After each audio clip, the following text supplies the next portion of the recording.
आज की इस कहानी की शुरुआत होती है दिल्ली के नेहरू नगर से। कहानी पहुंचती है हैदराबाद में, लेकिन इस कहानी का अंत होता है गोवा के मंगेसी गांव में। और एक ऑफिस टूर आपके लिए कितना भयानक हो सकता है, ये कभी आप सोच भी नहीं सकते। ये कहानी है 4 दोस्तों की जो कि सेम ऑफिस में काम करते हैं, जिनका नाम है नमन, अजय, पायल और प्रेम। इनका एक बॉस भी है जो कि मैनेजर है इनका, जिसका नाम है विनीत। अब एक दिन क्या होता है कि विनीत इनको फोन करता है और कहता है कि आप लोगों को ऑफिस टूर के लिए जाना पड़ेगा हैदराबाद। अब ये बातें सुनकर ये चारों बड़े खुश होते हैं, क्योंकि इनको लगता है कि इसी बहाने एक टूर हो जाएगा, इसी बहाने घूमने का मौका मिलेगा, साथ में टाइम स्पेंड करने का मौका मिलेगा और नए शहर को देखने का मौका मिलेगा। और वैसे भी इनकी बॉन्डिंग बहुत अच्छी थी, क्योंकि चारों सेम ऑफिस में काम करते हैं, एक दूसरे को बहुत सालों से जानते हैं, हमेशा मिलना जुलना होता है, हमेशा बातचीत होती है, हंसी मजाक होता है। तो इनको वहां जाने में कोई प्रॉब्लम था ही नहीं। अब ये क्या करते हैं कि चारों के चारों ऑफिस की ही गाड़ी से हैदराबाद के लिए निकल जाते हैं। अब ये कुछ घंटों का सफर तय करके पहुंचते हैं हैदराबाद के गाचीबौली में। अब जो भी इस जगह को जानते हैं, जो भी इस जगह के पास रहते हैं, उनको इस एरिया के बारे में कोई ना कोई जानकारी होगी। अब वहां पे इनको ऑफिस की तरफ से एक अपार्टमेंट मिलता है, जहां पे एक फ्लैट होता है। उस फ्लैट में 5 कमरे होते हैं, 5 लोगों के लिए, जिसके अंदर ये 4 दोस्त और इनका मैनेजर विनीत है। अब यहाँ पे चारों दोस्तों के बीच में जो नमन है, वो हनुमान जी का बहुत बड़ा भक्त है। और इसकी जो इंस्टिंक्ट है, मतलब किसी चीज को पहचानने की, किसी चीज को, एक होता है ना कि आप कहीं जाते हो, किसी से मिलते हो, तो आपको एहसास होता है कि ये इंसान कैसा है, अच्छा बुरा। ठीक उसी तरीके से नमन की जो इंस्टिंक्ट थी वो भी बहुत स्ट्रांग थी। वो कहीं जाता, किसी से मिलता, तो उसको ये चीजें समझ में आ जाती कि वो इंसान क्या है, कैसा है, उसके अंदर क्या चल रहा है। या किसी जगह पे जाता तो उस जगह के बारे में भी उसको कुछ ना कुछ एहसास जरूर होता। लेकिन इसके जो बाकी के दोस्त हैं वो बिल्कुल अलग हैं। उनको पूजा से कोई मतलब नहीं, उनको कहीं मंदिर नहीं जाना, किसी भगवान का नाम नहीं जाप करना, बिल्कुल ही अलग है। लेकिन नमन को इनसे कोई फर्क नहीं पड़ता। वो डेली मंदिर जाता है, डेली पूजा करता है और हनुमान जी का जाप हमेशा करता है। अब जैसे ही ये फ्रेश होते हैं, इनका मन बनता है कि यार हैदराबाद में घूमने के लिए चलते हैं। अब एक दिन में पॉसिबल तो नहीं कि हर जगह घूम ले, लेकिन कहीं कहीं तो घूम ही सकते हैं, क्योंकि इनको पता है कि अगले दिन से इनको मौका नहीं मिलने वाला है, ये कहीं नहीं जा पाएंगे। काम जब इनके सर पे आएगा, इनका सारा टाइम उसी में चला जाएगा। तो अब क्या होता है कि ये 5 निकलते हैं हैदराबाद को घूमने के लिए। अब ये बहुत सारी जगह पे जाते हैं। जब वहां से लौटते हैं तब इनको लगता है ना कि कुछ खाने पीने के लिए ले लिया जाए। अब कोई दोस्त वहां पे बिरयानी लेता है, कोई कुछ लेता है, कोई कुछ लेता है, लेकिन पलक जो होती है वो एक मिठाई की दुकान पे जाती है और वहां से मिठाई ले लेती है। और मिठाई में गुलाब जामुन, क्योंकि लगभग सभी को गुलाब जामुन पसंद होता है। अब जैसा मैंने आपको बताया कि नमन का जो इंस्टिंक्ट है वो बहुत ही स्ट्रांग है। वो कहीं पे भी जाता, किसी से भी मिलता, तो वो उनको भाप लेता कि वो जगह कैसा है, वो इंसान कैसा है, उसके अंदर की चीजें कैसी है, वो सब कुछ उसको पता चल जाता। अब यहां पे क्या होता है कि जैसे ही ये कमरे पे पहुंचते हैं, अपने रूम पे पहुंचते हैं, नमन को अजीब सा एहसास होता है। ये एहसास पहले तो नहीं हुआ था, क्योंकि जब ये पहले फ्लैट में आए थे पहली बार, इनको कुछ भी महसूस नहीं हुआ। लेकिन अभी जब ये घूम कर लौट रहे हैं, तब नमन को ऐसा लगता है कि इनके साथ कोई और भी है। ये 5 नहीं, ये 6 है। अब नमन शुरू में इस बात पे इतना गौर नहीं करता, वो चुपचाप रहता है, लेकिन उसको अंदर ही अंदर ये बात खाई जा रही थी कि मुझे ऐसा एहसास क्यों हो रहा है। अब नमन का इंस्टिंक्ट इतना मजबूत है, वो इसको बचपन से ही पता है।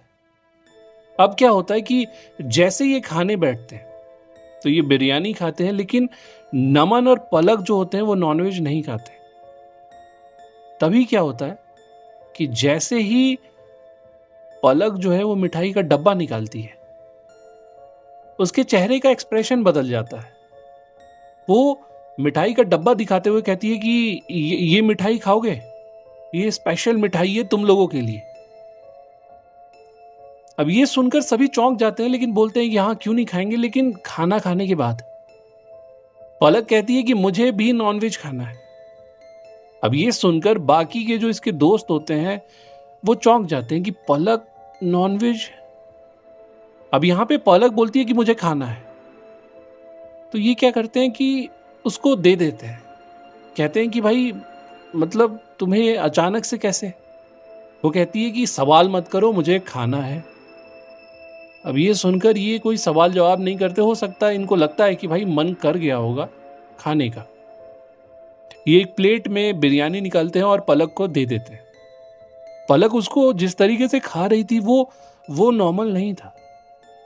वो अपने पांचों हाथों को ऐसे फैलाकर चावल उठाती, उसके साथ चिकन का वो पीस उठाती और मुंह में डालती। अब ये देखकर ये चौंक रहे थे, लेकिन इनको कुछ समझ नहीं आ रहा था। हाँ, नमन जो था वो डाउट में था। उसको कहीं ना कहीं कुछ चीजें बहुत ही अलग लग रही थी।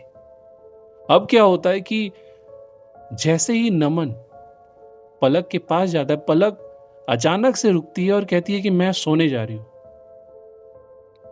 अब ये देखकर सबको लगता है कि हो सकता है कि इतने दूर से सफर करके आई है, थक गई होगी, और बाकी लोग भी थक गए थे। तो यहां पे पलक उठती है और अपने रूम में चली जाती है। अब जैसे ही पलक अपने रूम में जाती है, बाकी के जो इसके दोस्त होते हैं ये अभी भी कंटिन्यू कर रहे थे अपने पार्टी को, अपने बातों को। लेकिन 10 से 15 मिनट बाद ऐसा इनको महसूस होता है कि पलक के रूम से एक अजीब सी आवाज आ रही है। ऐसा लग रहा था कि पलक किसी से बात कर रही है। अब इनको पहले कुछ नहीं समझ में आता। इनको लगता है कि हो सकता है फोन पे कहीं बात कर रही होगी, कुछ भी हो, लेकिन वो आवाज बहुत अजीब थी।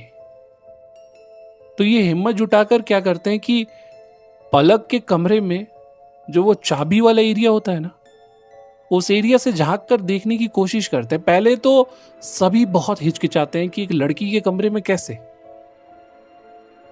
लेकिन जब इनसे बर्दाश्त नहीं होता है, जब इनको लगता है कि बहुत अजीब चीजें महसूस हो रही हैं, तब ये क्या करते हैं कि उस होल से देखते हैं। और जो पहला इंसान होता है जो उस छेद से देखता है वो है नमन। अब जैसे ही नमन उस होल से देखता है, उसको दिखता है कि पलक जो है वो बिना कपड़ों के दीवार से लटकी हुई है। अब ये चीजें जितनी अजीब थी, नमन इसको अपने दोस्तों से बता भी नहीं सकता। वो 1 मिनट के लिए शॉक्ड हो जाता है। उसको समझ ही नहीं आता कि उसने क्या देख लिया। बाकी के दोस्त पूछते हैं कि क्या हो रहा है। वो बोलता है कि भाई मतलब वो चौंक जाता है कि वो कैसे कैसे एक्सप्लेन करे उन चीजों को। अब यहां पे क्या होता है कि प्रेम जो है वो बोलता है कि भाई हट, तू नहीं बताएगा तो मैं देख लेता हूं। अब जैसे ही प्रेम अंदर देखता है, उसको सब कुछ नॉर्मल लगता है, बिल्कुल नॉर्मल। अब ये देखकर प्रेम कहता है कि वो तो नॉर्मल बैठी हुई है। जैसे ही ये नमन सुनता है, नमन चौंक जाता है। नमन फिर से उस छेद से देखता है तो उसको सेम चीजें दिखाई देती है कि पलक जो है वो उल्टा लटक रही है, वो भी बिना कपड़ों के। वो कहता है कि मुझे ऐसा क्यों दिख रहा है। अब ये सुनकर बाकी चौंक जाते हैं, बारी बारी सब देखते हैं, लेकिन सबको नॉर्मल दिखता है। अब जैसे ही नमन ये सारी बातें सुनता है कि उसके दोस्तों को कुछ भी वैसा नहीं दिख रहा जो नमन को दिख रहा है, तो नमन बहुत एम्बैरेस फील करता है। वो अपने कमरे में जाता है, गेट को बंद करता है और रोने लगता है। और तभी हनुमान जी को याद करता है और कहता है कि मुझे ऐसा क्यों दिख रहा है, मेरे साथ ऐसा क्यों हो रहा है। अब नमन के जो बाकी दोस्त हैं वो भी इसी बारे में बात कर रहे थे कि आखिर नमन के साथ ऐसा क्यों हो रहा है। अब देखो, सबके साथ ये होता है कि अगर कोई एक ऐसा इंसान जो आप ही के साथ है, उसको कुछ ऐसी चीजें दिख रही है जो आपको नहीं दिख रही, तो पीठ पीछे आप उस बारे में बात करते हो। अब इनको बुरा तो फील हो रहा था कि नमन आखिर ऐसा क्यों बोल रहा था, जानबूझ के बोल रहा था, मतलब इनको भी नहीं समझ में आता। नमन यहां पे रोते रोते सो जाता है। अब जो बाकी के 3 दोस्त होते हैं वो भी अपने कमरे में जाते हैं। तो उनमें जो प्रेम होता है, उसका जो कमरा था वो बिल्कुल एक फील्ड के सामने था। और ये फील्ड, रात में इसको एक फील्ड दिखती है, लेकिन ये असल में एक कब्रिस्तान था। अब उस कब्रिस्तान में एक बड़ा सा पेड़ था। अब प्रेम क्या होता है कि पहले एक सिगरेट पीता है, बेड पे जाता है और इसकी आंखें लग जाती है, लेकिन थोड़ी ही देर बाद एक अजीब सा आवाज इसको सुनाई देता है, जैसे मानो कि कुत्ते किसी को देखकर भौंकते हैं ना, ठीक उसी तरीके की आवाज निकाल रहे थे कुत्ते, और झुंड में थे। अब यहां पे प्रेम उठकर जाता है खिड़की के पास, वो कब्रिस्तान की तरफ देखता है। मतलब अभी तक प्रेम को ये नहीं पता कि ये कब्रिस्तान है। वो कब्रिस्तान में देखता है, उसको एक बड़ा सा पेड़ दिखता है और वहीं पे करीबन 20 से 25 कुत्ते भौंक रहे थे। भौंकते भौंकते क्या होता है, वो अचानक से चुप हो जाते हैं और प्रेम वहीं पे देख रहा है। तभी प्रेम को ऐसा एहसास होता है कि वहां पे एक इंसान भी खड़ा है, और जैसे ही प्रेम की आंखें झपकती हैं, वो इंसान या कुछ भी प्रेम के बिल्कुल सामने आ जाता है। अब जैसे ही ये चीजें प्रेम के सामने आती है, वो कुछ बोल पाता, उससे पहले नमन उसका गेट खटखटाता है और नमन गेट के अंदर आ जाता है। अब जैसे ही नमन गेट के अंदर आता है, प्रेम पीछे मुड़ता है, फिर आगे मुड़ता है, वहां कोई नहीं। नमन पूछता है क्या हो गया भाई? प्रेम कहता है कि भाई ऐसा ऐसा हुआ था। नमन कहता है कि भाई वो बातें छोड़ो, मैं वो जो मैंने देखा, मैं झूठ नहीं बोल रहा था। अब प्रेम के साथ जो हुआ, वो नमन की बातें सुने कि अपनी बातें बताए। वो कहता है कि भाई कोई दिक्कत नहीं है, मैं समझ सकता हूं, होता है, इट्स ओके। वो कहता है कि भाई मेरे बारे में बुरा नहीं सोचना, मैंने सच में वैसा देखा, इसीलिए मैं बोल रहा हूं। अब प्रेम उसको बैठाकर बोलता है कि भाई मैंने भी ऐसा कुछ देखा, अब मैं भी किसी को बोलूंगा तो वो नहीं मानेगा। नमन कहता है कि नहीं, मैं मानता हूं, क्योंकि ये जगह मुझे अजीब सी लग रही है, बहुत बहुत निगेटिव एनर्जी फील हो रही है। अब यहां पे प्रेम कहता है नमन से कि भाई अगर तेरे को कोई दिक्कत ना हो ना, तो तू मेरे पास ही सो जा। तो प्रेम भी पहले से ही परेशान था, तो वो भी कहता है कि हाँ भाई मैं यहीं पे सो जाता हूं। अब जैसे तैसे ये रात तो काट लेते हैं, सुबह में उठते हैं, अपने दोस्तों से मिलते हैं, लेकिन ये बातें उनके सामने रख नहीं पाते। लेकिन पलक जो थी वो चेंज हो गई। अब पलक एक ऐसी लड़की है जो कि ऑफिस के लिए सबसे पहले जगती है, ऑफिस सबसे पहले पहुंचती है, और वो लड़की अगर अभी तक नहीं जगी है तो ये देखकर कोई भी शॉक्ड हो जाएगा। अब ये तीनों सोचते हैं कि हो सकता है कि पिछले रात बहुत थक गई हो, तो शायद अभी तक इसकी नींद नहीं खुली। और वैसे भी ये चारों दोस्ती हैं, सेम ऑफिस के हैं, और इनका जो मैनेजर है वो भी इनका दोस्ती है। तो विनीत कहता है कि यार इसको छोड़ो, तुम तीनों निकलो, और वैसे भी मैं थोड़ी देर में आता हूं, जब तक ये उठेगी उससे बातचीत कर लेंगे, अगर बुखार तबीयत खराब होगा तो इसको हॉस्पिटल भी मैं दिखा लाऊंगा। अब ये तीनों निकल जाते हैं ऑफिस के लिए। जैसे ही ऑफिस पहुंचते हैं, विनीत का फोन आता है कि भाई पलक की तबीयत बहुत खराब है। क्योंकि जब मैं कमरे में गया पलक को जगाने के लिए, क्योंकि वो जगी नहीं रही थी, तो जैसे कमरे में गया मैंने देखा कि उसने 2-3 जगह वॉमिटिंग किया था। अब ये देखकर मैं चौंक गया, मैंने उसको उठाने की कोशिश की। जब वो उठी तो वो बहुत वीक थी, उससे बोला भी नहीं जा रहा था, उससे चला भी नहीं जा रहा था। अब इसके जो बाकी के 3 दोस्त हैं वो भी दौड़ते भागते घर पहुंचते। पलक को लेकर पहले से ही विनीत जो है वो निकल चुका था। अब ये जैसे ही घर पहुंचते हैं, ये देखते हैं कि यार कोई है ही नहीं। तब इनको फिर ये विनीत कॉल करता है और कहता है कि मैं हॉस्पिटल आ गया, तुम लोग भी जल्दी पहुंचो। अब ये घर से दौड़ते हुए भागते हुए हॉस्पिटल पहुंचते हैं। वहां पे जाते हैं तो डॉक्टर कहता है कि कल रात को कुछ ऐसा खाया था क्या कि इसकी तबीयत इतनी बुरी हो गई है। तो ये सारी चीजें बताते हैं कि हमने बिरयानी खाया था, हमने पकौड़े खाए थे, हमने मिठाई खाया था।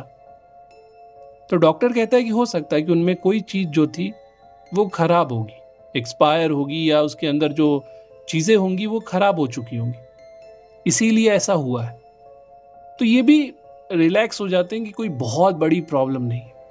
डॉक्टर कुछ दवा देता है, कुछ चीजें करता है, उसके बाद पायल जो होती है वो थोड़ी नॉर्मल हो जाती है।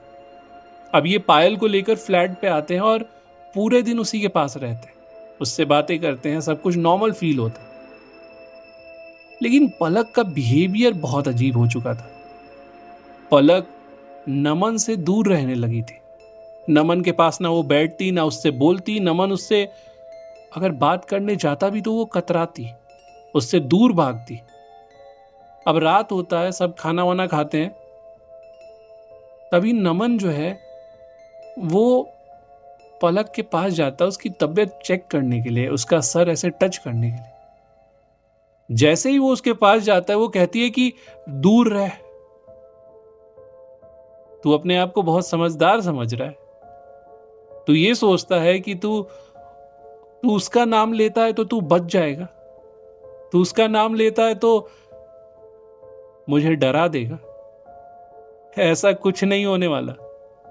अब ये आवाज सुनकर इन चारों की जो हालत होती है, ऐसा लगता है कि इनके अंदर का खून जो है वो सूख गया हो। अब ये बोलते कि पलक क्या हो गया? कौन पलक? कौन पलक? ये कहते हैं कि पलक क्या हो गया? वहां से आवाज आता है कि जो भी होना था हो गया है, और तुम चारों थोड़ी बचोगे। और तुम्हें क्या लगता है कि ये जो है जिसका नाम नमन है वो तुम्हें बचा लेगा? मैं किसी से नहीं डरता। अब ये आवाज इतनी खतरनाक थी कि इनको समझ ही नहीं आया कि हो क्या रहा है। और उसी के साथ पलक यहां पे बेहोश हो जाती है। तभी विनीत कहता है कि कहीं ये कोई वैसी चीज तो नहीं जिसके बारे में हम सोच नहीं रहे, ये कहीं भूत प्रेत या कोई आत्मा का खेल तो नहीं। नमन कहता है कि हो सकता है, क्योंकि नमन को भी इन सारी चीजों पे बहुत बिलीव था। नमन क्या करता है कि पलक के पास जाता है, उसके पास बैठता है और हनुमान चालीसा पढ़ने लगता है।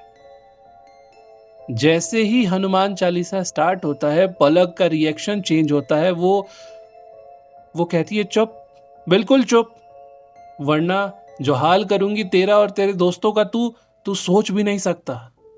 मैं किसी से नहीं डरता। अब ये बातें सुनकर नमन कंफर्म हो जाता है कि ये जो चीजें हैं वो उसी तरफ इंडिकेशन दे रही हैं। उसके बाद क्या होता है कि नमन जो है वो अपनी माँ के पास फोन करता है और अपने पंडित जी का नंबर मांगता है। वो पंडित जी को कॉल लगाता है, पंडित जी को सारी बातें बताता है। पंडित जी कहते हैं कि उसको यहां लेकर आओ। नमन कहता है वो पॉसिबल नहीं है, उसकी तबीयत बहुत खराब है, बहुत बुरा हाल हो गया। तो पंडित जी कहते हैं तो एक काम करो कि उसको गाड़ी में बिठाओ और लेकर मंगेसी गांव पहुंचो, गोवा के मंगेसी गांव में। अब ये बिना टाइम वेस्ट किए गाड़ी निकालते हैं, गाड़ी में पलक को बैठाते हैं। अब पीछे वाले सीट पे पलक बैठी हुई थी, अजय बैठा हुआ था और विनीत बैठा हुआ था, और आगे वाले सीट पे नमन बैठा हुआ था और साथ ही साथ प्रेम बैठा हुआ था। प्रेम जो है वो गाड़ी चला रहा था। अब थोड़े दूर जाने के बाद नमन को ऐसा एहसास होता है कि पलक जो है वो इसको घूर रही है। अभी तक पलक बेहोश थी और पलक का चेहरा जो है वो पूरी तरीके से जला हुआ है और इसको बहुत ही गुस्से में देख रही है। जब ये पीछे मुड़ के पलक को देखता है, पलक बेहोश थी। तभी क्या होता है कि अचानक से पलक को होश आता है और वो इतने जोर से चिल्लाती है कि मानो इनका कान फट जाएगा। लेकिन ये फिर भी हनुमान चालीसा का जाप करते हुए मंगेसी गांव पहुंचते हैं। अब जैसे ही ये मंगेसी मंदिर में पहुंचते हैं, वहां के पंडित जी ने सब कुछ तैयार करके रखा था। एक गोला बना के रखा था, क्योंकि जो पंडित जी थे जिनसे नमन ने बात किया था वो इनको बहुत अच्छे से जानते हैं। तो उन्होंने सब कुछ इनको बता दिया था कि एक लड़की के साथ ऐसा ऐसा हो रहा है, मैं उसको आपके पास भेज रहा हूं।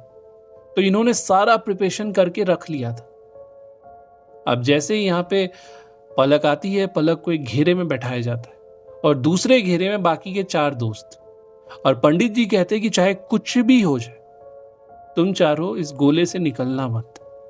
अब यहां पे पंडित जी पूछते हैं पलक से कि तुम हो कौन। वो कहता है कि इससे तुझे क्या मतलब। अब बहुत जोर जबरदस्ती करने के बाद भी वो कुछ नहीं बताती। तभी पंडित जी कहते हैं उसको पहचानते हुए कि तू तू जिन है ना। अब ये सुनते ही पलक का चेहरा बदल जाता है, उसकी आवाज बदल जाती है। वो कहती है कि मुझे पहचान गया तू? हाँ, मैं जिन हूं। अब यहां पे पंडित जी कहते हैं कि तूने इस बच्ची को क्यों पकड़ा है, क्या चाहता है? वो कहता है कि मुझे ये पसंद आ गई। वो जब मिठाई के दुकान पे खड़ी थी ना, मैं भी वहीं खड़ा था। मुझे वहीं से ये अच्छी लगी और मुझे मुझे ये चाहिए। अब ये सुनकर पंडित जी कहते हैं कि तू तू क्या कह रहा है, समझ रहा है? तुझे लगता है कि मैं ऐसा होने दूंगा? तभी यहां पे इस कहानी का जो सबसे बड़ा मोड़ है वो आता है। प्रेम उस घेरे से बाहर निकलता है और कहता है कि इतना आसान थोड़ी है, इतना आसान थोड़ी है मुझे पकड़ना। तभी यहां पे पंडित जी कहते हैं कि जिन इसके शरीर में है ही नहीं, जिन ने तो बस इसको काबू किया है। जिन तो असल में प्रेम के शरीर में है। अब प्रेम जैसे ही भागना चाह रहा था, पंडित जी उसको एक मंत्र से रोकते हैं और उसको बांध लेते हैं। अब जैसे ही प्रेम को वो बांधते हैं, झाड़ फूक तैयार होता है, सब कुछ तैयारी होती है उसकी।